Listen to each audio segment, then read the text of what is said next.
நான் என்ன செய்ய போறேன்?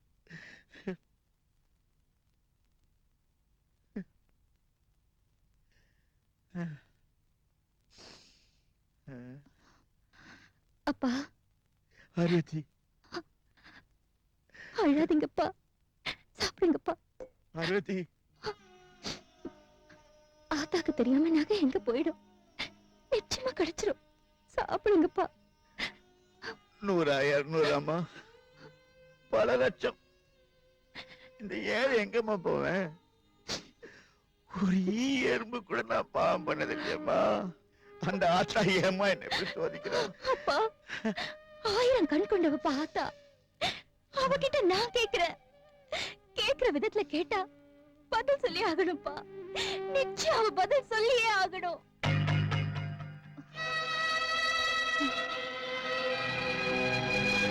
இனிமேலும் உன் சோதனை எங்களால தாங்க முடியாது ஆத்தா.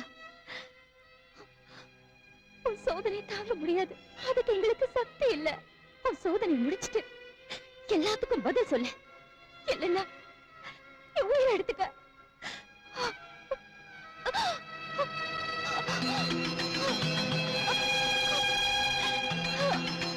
இந்த பார்வதி பொண்ணுக்கு என்ன பிரச்சனையோ தெரியல. ரத்தம் சிந்துற அளவுக்கு இப்படி வேண்டிக்கிட்டு இருக்கா.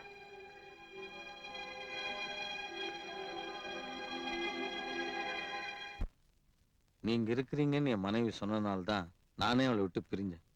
இப்போ அவளுக்கு ஒரு பிரச்சனைன்னு கேட்கறப்ப கஷ்டமா இருக்கியா? நீங்க தான் அவ பிரச்சனை எதுவா இருந்தாலும் தீர்த்து வைக்கணும். அது மாதிரி நாத்திகன்னு நீ சுயமரியாதையோடு இருப்பேன்னு நினைச்சேன். நீ மாமல் மனசு மாதிரி இருக்கிறிய. உன் பொண்டாட்டிக்கு பிரச்சனை கடவுளே தீர்த்து வைன்னு என்கிட்ட வந்து நிக்கிறிய. நான் எப்படி தீர்த்து வைக்க முடியும்? இந்த உலகத்துல உன் பொண்டாட்டிக்கு மட்டும் தான் பிரச்சனையா? இந்த உலகத்துல இருக்கிற கோடிக்கணக்கான ஜனங்களுக்கும் பிரச்சனை இருக்கு. அத்தனை பேர் என்னுடைய குழந்தைங்க. ஆனா அவங்க பிரச்சனை நான் எப்படி தீர்த்து வைக்க முடியும்? இந்த உலகத்துக்கு வந்ததுல இருந்து நான் பாக்குறேன். மனுஷனா கட்டின கோயில், அதுல மனுஷனா செஞ்சு வச்ச சிலை, மனுஷன் கண்டுபிடிச்ச கற்பூரம், அதோட மனுஷனே செஞ்ச மணி, அதை எடுத்து ஆட்டிட்டு மனுஷனே உருவாக்கின மந்திரத்தை சொல்லி கடவுளே இதை தீர்த்து வைன்னு சொன்னா நான் எப்படிப்பா தீர்த்து வைக்க முடியும்? இந்த உலகத்துல நான் மனுஷனுக்கு என்னையா கொடுக்கல? ஆகாசத்துக்கு கொடுத்தேன், நீரை கொடுத்தேன், நெருப்பை கொடுத்தேன், காத்தை கொடுத்தேன், ஏன் காய்கறிகளை கொடுத்தேன், மரவகைகளை கொடுத்தேன், இதையெல்லாம் ரசிக்க கண்ணை கொடுத்தேன், காதை கொடுத்தேன், மூக்கை கொடுத்தேன், உழைச்சி சம்பாதிக்கிற 2 கைகளை கொடுத்தேன். இதையெல்லாம் பயன்படுத்திருக்கோம். இதனால ஏதாவது பிரச்சனை வந்தா தீர்க்கிறது தான் மூளையவே கொடுத்தேன். அந்த மூளையை உபயோகப்படுத்துறதே கிடையாது. கடவுளே என் பிரச்சனை தீர்த்து வைன்னு நான் எப்படி தீர்க்க முடியும்? இப்போ 24 மணி நேரம் என்னையே நினைச்சிட்டு ஒரு பக்தன் நெல்லை கொண்டு போய் பாறையில் போட்டானா, அடடா இவன் நம்ம பக்தனாச்சே அப்படின்னு அந்த நெல்லை விளைவிக்கிறனா? உன்ன மாதிரி கடவுள் இல்ல இல்லன்னு சொல்லிட்டு ஒரு நாத்திகன் நெல்லை கொண்டு போய் வயல்ல போட்டானா, இவன் எப்ப பார்த்தாலும் நம்மளை திட்டிட்டு இருக்கானே அப்படின்னு அந்த நெல்லை விளைவிக்காம தடுக்கிறனா? இல்லையே. அங்க விளைவிக்கிறதும் இல்ல, இங்க தடுக்கிறதும் இல்ல. இதுவார் கடவுள் மனுஷனுக்கு பிரச்சனை உண்டாக்குறதும் இல்ல, மனுஷனால் உண்டான பிரச்சனையை கடவுள் வந்து தீர்க்கிறதும் இல்ல. இவன் பிரச்சனை இவனே தீர்த்துட்டானா கடவுளுக்கே வேலையில ராஜா. அப்புறம் சும்மா கிடக்கிற கோயிலையெல்லாம் பாலிடெக்னிக் காலேஜ் மாத்தி படிக்க வச்சா அறிவாளியாவது உருவாவா. என்ன புரியுதா? புரிஞ்சுது.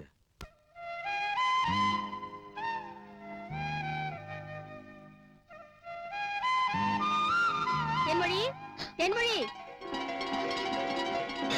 எங்க போயிட்டா? என்ன சத்தம் பலமா இருக்கு? வா தம்பி, உட்காரு. என்னக்கா ஏதோ முக்கியமான விஷயம் போல இருக்கு. முதல்ல வந்து உட்காரு, உன்கிட்ட கொஞ்சம் பேசணும். அப்போ முக்கியமான விஷயம் தான். வர்ற திருவிழாக்குள்ள உன் கல்யாணத்தை வச்சுக்கலான்னு இருக்கேன். இப்ப என்னக்கா அவசரம்? தேனு எனக்குன்னு பிறந்தவ தானே. இன்னும் கொஞ்ச நாளைக்கு சின்ன பொண்ணாவே சுத்திட்டு இருக்கட்டுமே. நான் சொல்றேன்னா அதுக்கு காரணம் இருக்கு தம்பி. என்னைக்காவது உன் பேச்ச நான் மீறி இருக்கேனா? ஐயரை பார்த்து கல்யாணத்துக்கு நாள் குறிச்சிடு. இந்த முனுசாமி வீட்டு வரை போயிட்டு வந்துருக்கா. தேனு, நாங்க பேசிட்டு இருந்ததை கேட்டேல்ல? எப்படி நடக்கணுமோ அப்படி நடந்துக்க.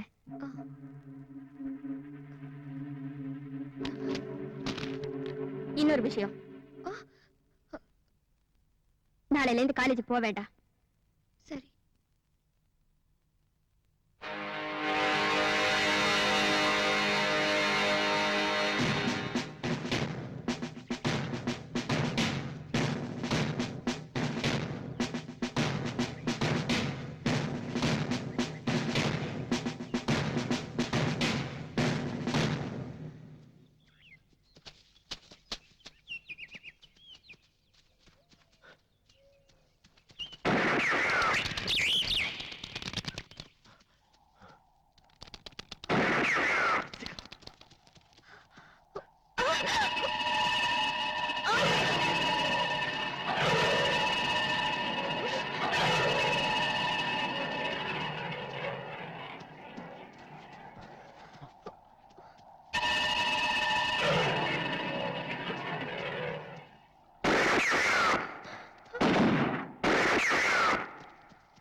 என்னப்பா மாடு மேஞ்சிருச்சுன்னு புடிச்சு கட்டி போட்டியாமே? வெட்டி போட்டிருப்பேன். விரோதத்தை வேற உயிர்கிட்ட காட்ட மாட்டான் இடங்கக்காரன். மாடு வேணா பணத்தை கட்டிட்டு ஓடிட்டு போ. இதோ பாரு பங்காளி ஜாதி பெருமைய. நம்ம மாடு மேஞ்சா கட்டி போடுவானுங்களா, இவங்க பொண்ணுங்களே மேய விடுவானுங்களா? என்னடா உருமுறை? நீ கட்டிக்க போற பொண்ணு கம்மா கரையில கும்மால் அடிக்கிற போய் பாரு. அடவா பங்காளி வெட்டி பயலோட வீண் பேச்சதுக்கு.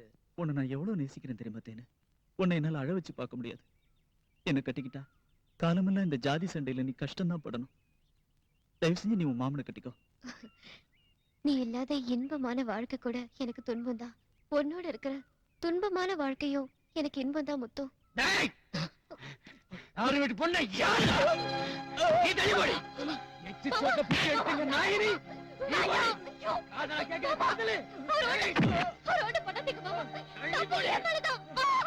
எல்லாம் போட மாட்டேன். போடி.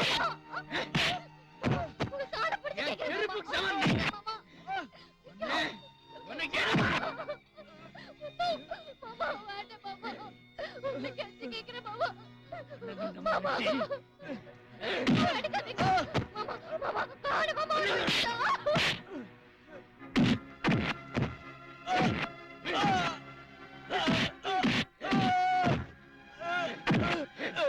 படிச்சுட்டான பாரத்தம் ஏறத்தம் ஒன்னாடா.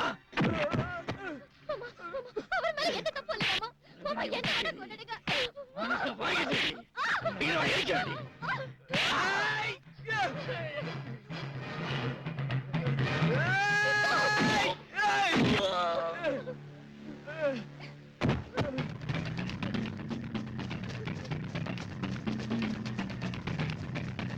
மேல் ஜாதி பொண்ணை இழுத்துட்டு போயிட்டானே பாவி பையன், என்ன ஆக போதோ?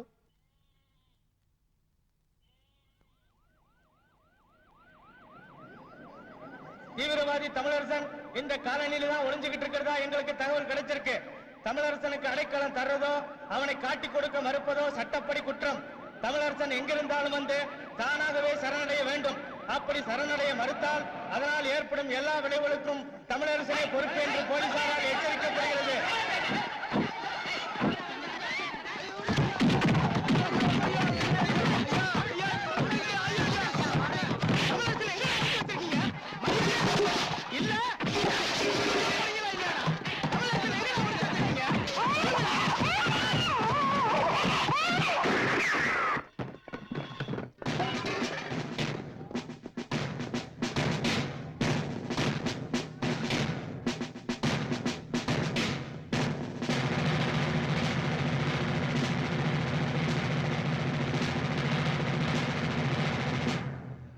அப்பாவி ஜனங்களை அடிச்சு உங்களுக்கு ஆண்மையில நிரூபிச்சிட்டீங்கல்ல,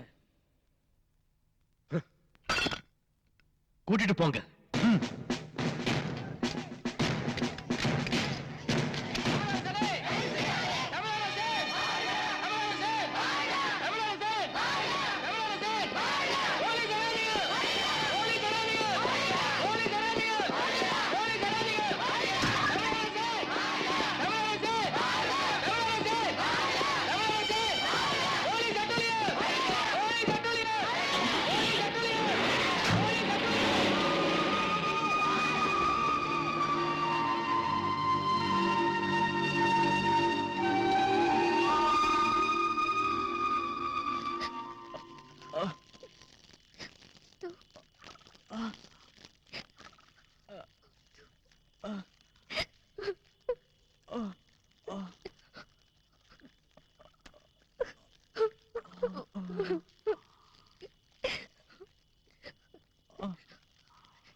சாவுல கூட உன்னை பிரிய மாட்டேன்.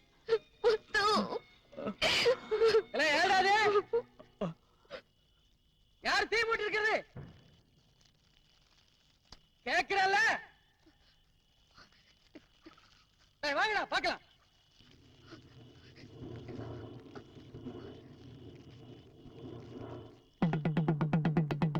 நம்ம ஊர் கோவில் திருவிழாவுக்கு காப்பு கட்டிட்டதால உள்ளூர்காரங்க யாரும் வெளியூர் போய் தங்க கூடாதுங்க.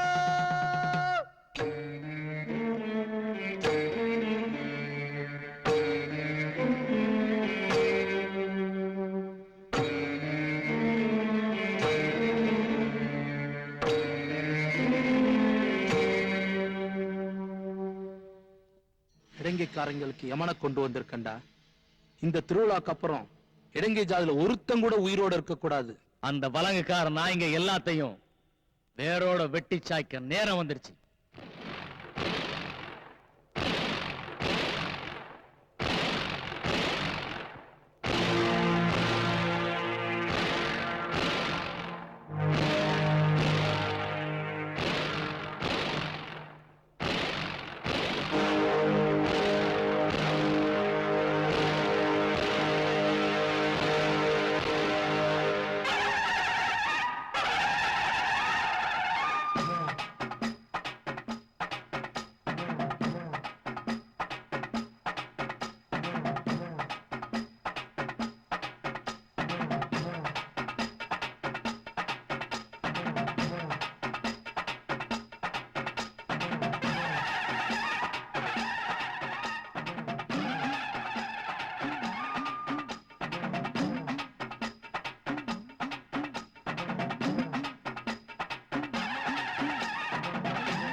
ஏண்டா நாய, என்னடா சொன்ன? ஆம்பளை இல்ல நான் சொன்னேன். போய் அவளை கேட்டு பாரு.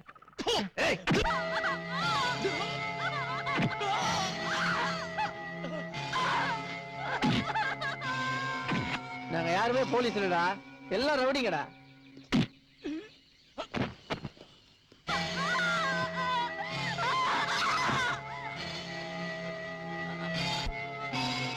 அடுத்து நீ போடா.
மனுஷா, இவங்களுக்கு என்ன பிரச்சனை கேளு.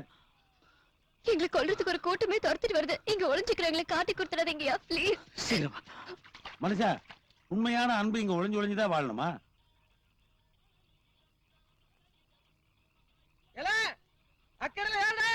யாரா உட்கார்ந்து இருக்குது? மனுஷா சொல்லு, சந்தேகப்பட போறாங்க. இந்த ஊர் ஆள் தாங்க, அவர் நமக்கு வேண்டியவர். யாராச்சும் 2 பேர் வந்தாங்களா? இங்க யாரும் வரலீங்க. உண்மையை சொல்லுங்கடா, வெட்டி விடுவேன். யாரும் வரலங்க, கடவுள் மேல ஆணையிட்டு சொல்றேன். சரி சரி வாங்கடா, தெக்க போய் தேடுவோம். உணவு தேவைக்காக ஆடு மாடுகளை வெட்டுறீங்க, பரவாயில்ல. கோவம் வந்தா சக மனுஷனையே வெட்டுறீங்களாப்பா? ஐயா, ஒளிச்சு வச்சு தெரிஞ்சதுன்னு வச்சுங்க, உங்களையும் என்னையும் சேர்த்து வெட்டிடுவாங்க. வாழ வேண்டியவங்களே வாங்க. இத பாருங்க, திருவிழா நடக்குதோ இல்லையோ, உங்க திருமணத்தை நடத்தி வைக்காம நான் திரும்பி போக மாட்டேன். ரொம்ப நன்றிங்க. கால் சிக்கிருச்சா, கால்ல ஏதாவது சிக்கிருச்சா நல்லா பாருங்க. ஐயா ஏதோ பையங்க. ஐயா இது கோயில் நகையா? இதான் பார்வதியோட பிரச்சனையா இருக்கும்.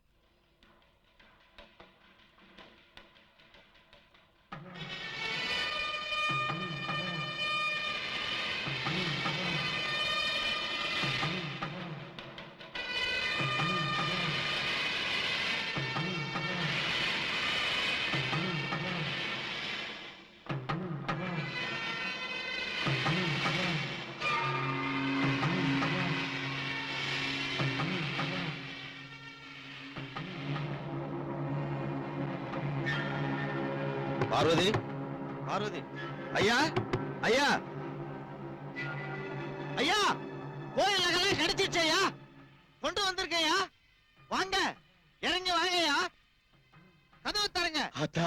ஐயா வாங்கய்யா. ஐயா என்ன காரியம் பண்றதுக்கு இருந்தீங்க? இந்த நகைக்காக தானே இதெல்லாம்.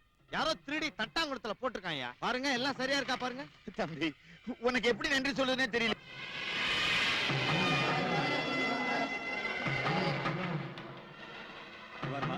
எந்த ஊர் ஜனங்க உங்க 2 பேருடைய காதலை எதிர்த்தாங்களோ அந்த ஊர் ஜனங்க எல்லாம் ஒன்னா கூடி நடக்க போற உங்க கல்யாணத்தை மனப்பூர்வமா வாழ்த்த போறாங்க. அந்த மாதிரி ஏற்பாடு பண்ணிருக்கேன்.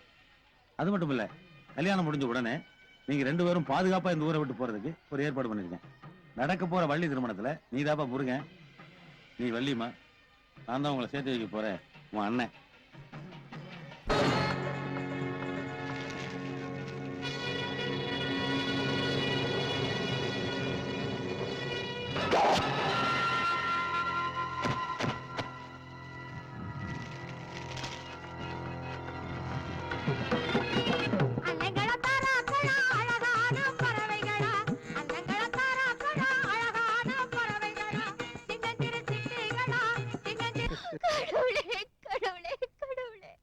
கடவுளை ஏன் இப்ப கூப்பிட்டு கன்ஃபியூஸ் பண்ணிக்கிற? அவனே எதிரில வந்தாலும் அழகுல மயங்கி எனக்கு போட்டி வேட்பாளரா வந்துருவான். இந்த இடைத்தேர்தல்ல எனக்கு போட்டி இருக்கு. என்ன நீ பாட்டு காத்தான வந்துட்டே இருக்க? என்ன விஷயம்?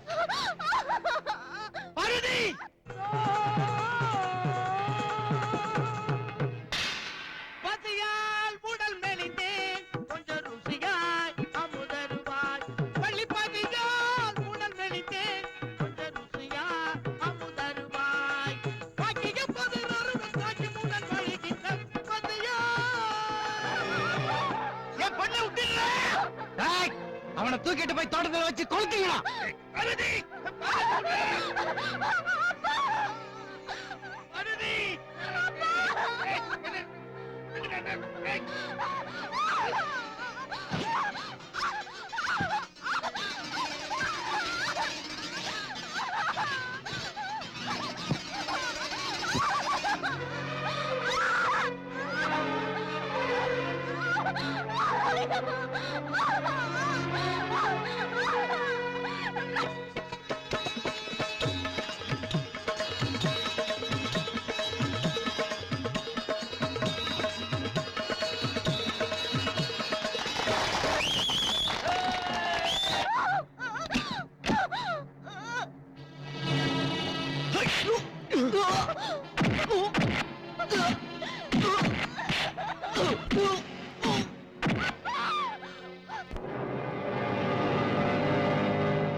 புரட்சிக்காரன் கடப்பாறையால் குத்தி கொல்லப்படுவான்.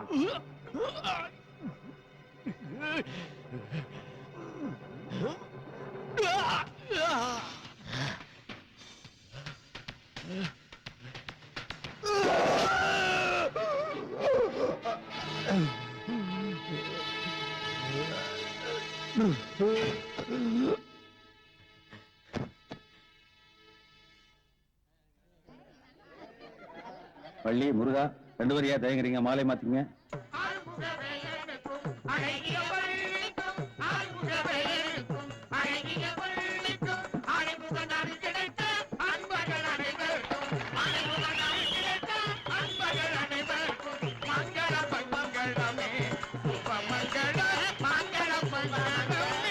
இருந்தாலும் நல்லபடியா இல்ல, உங்களுக்கு வண்டி ஏற்பாடு பண்ணிருக்கேன். சீக்கிரம் வந்து ஊரை விட்டு போயிருங்க. வாங்க, வாங்க.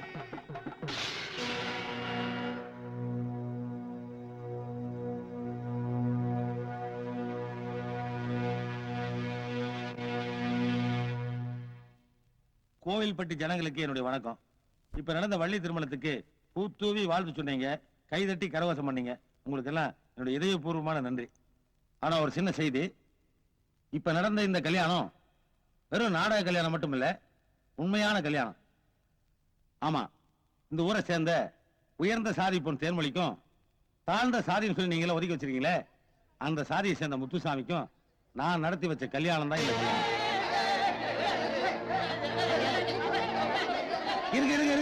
இருங்கய்யா, ஏன் பதட்டு போறீங்க? இப்போ உங்க வள்ளி திருமணத்தில் இல்லாத நான் என்ன புதுசா நடத்திட்டேன்? இல்ல உங்க வள்ளி திருமண கதை என்னையா? என்ன புராணம்? முருகன் கடவுள், மேல் ஜாதிக்காரன். மேல் ஜாதிக்காரன் மட்டும் இல்ல, மேல் லோகத்துக்காரன். வள்ளி குறத்தி, தாழ்ந்த ஜாதிக்காரி. இந்த தாழ்ந்த ஜாதி குறத்தி மேல காதல் வந்ததுனால மேல் ஜாதிக்கார முருகன் அங்க இருக்கிற வேலை வெட்டியெல்லாம் விட்டு போட்டு இங்க வந்து பலவிதமான சூழ்ச்சிகள் பண்ணி தாழ்ந்த ஜாதிக்கார வள்ளியை கல்யாணம் பண்ணாயா. ஆக மேல் ஜாதி முருகனுக்கும் கீழ் ஜாதி வள்ளிக்கு நடந்த கல்யாணம் தானே உங்க வள்ளி திருமணம். அதைத்தான் நான் நடத்தினேன். அட என்னையோ, கடவுள் கலப்பு திருமணம் பண்ணிட்டா மட்டும் கையெடுத்து கும்பிடுறீங்க. ஆனா நடந்த கல்யாணத்தையே வருஷம் வேலை வெட்டியெல்லாம் விட்டு போட்டு விக்கிரம் வச்சு விழா எடுக்கிறீங்க. ஆனா அதே கலப்பு திருமணத்தை நம்மள ஒருத்தன் ஏழை தாழ்ந்த சாதிக்கிற பண்ண மட்டும் வாயில வயிற்றுல அடிச்சுக்கிறோம், அவ கையை காலை வெட்டுறோம்.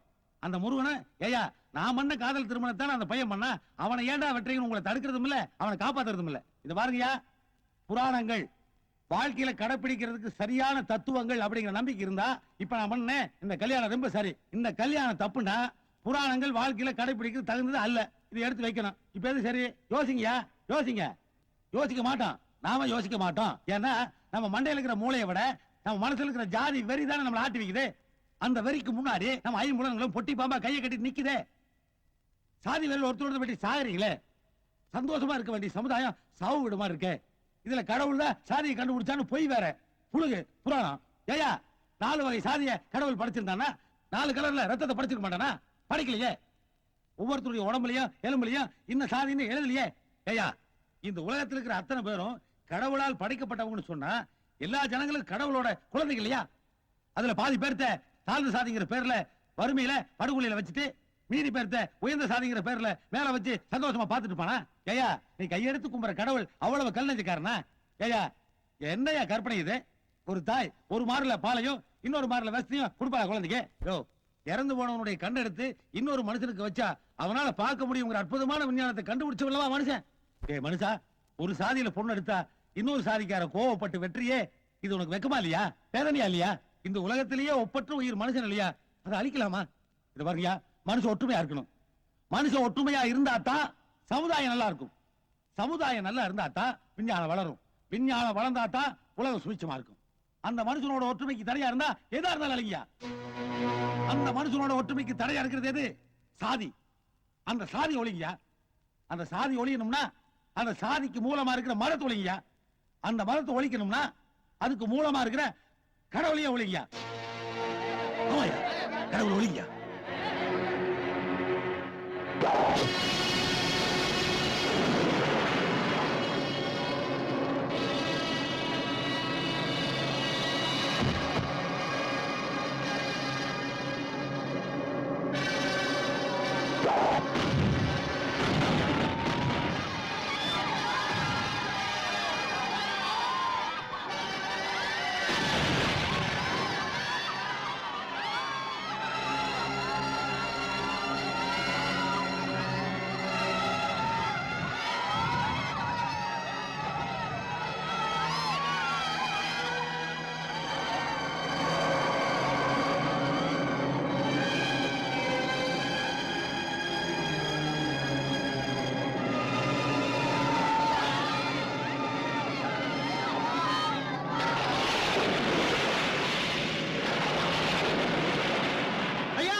ஐயா, ஐயா, ஐயா, உங்களையும் இந்த பாவிங்க குத்திட்டாங்களா ஐயா?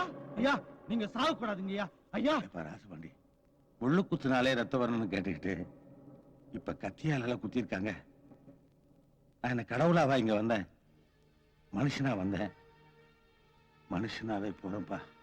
ஐயா, இயேசு வந்தான், புத்தன் வந்தான், காந்தி வந்தான். ஜாதி இல்ல, மதம் இல்ல, அன்புதான் கடவுள் ஐயா. ஆனா மனுஷன் தான் சொன்னான், நீ எந்த மனுஷனுமே கேட்கலையா? ஐயா, நீங்க சொல்லுங்க ஐயா. நான் தான் கடவுள் சொல்றேன். ஜாதியையும் மதத்தையும் நான் படைக்கல அப்படின்னுட்டு கடவுளா வந்து சொல்லுங்க ஐயா. ஐயா சொல்லுங்க ஐயா. ஐயா இல்ல ராசபாண்டி, இந்த உலகத்துக்கு கடவுள் தேவையில்லை. கடவுள் இருக்கிறானா இல்லையான்னு தெரியாமலே அவன் பேர்ல எத்தனை மதங்கள், எத்தனை சாதிகள், எத்தனை கோயில்கள், எத்தனை மூட நம்பிக்கைகள். கடவுள் இருக்கிறானா இல்லையான்னு தெரியாமலே அவன் பேரால எத்தனை கொலைகள், எத்தனை கொள்ளைகள். இல்ல ராசபாண்டி, கடவுள் எந்த கோயிலையும் எந்த சிலையில இல்ல. அன்புதான் கடவுள், உண்மைதான் கடவுள், உழைப்பும் ஒற்றுமையும் தான் கடவுள்னு சொல்லிக்கிட்டே இரு. நான் வரேன் ராசபாண்டி. இந்த சாதியும் மதத்தையும் அழிச்சிருங்கப்பா. இல்லன்னா அது மனுஷ இனத்தையும் அழிச்சிருங்கப்பா. அவட்டுமா?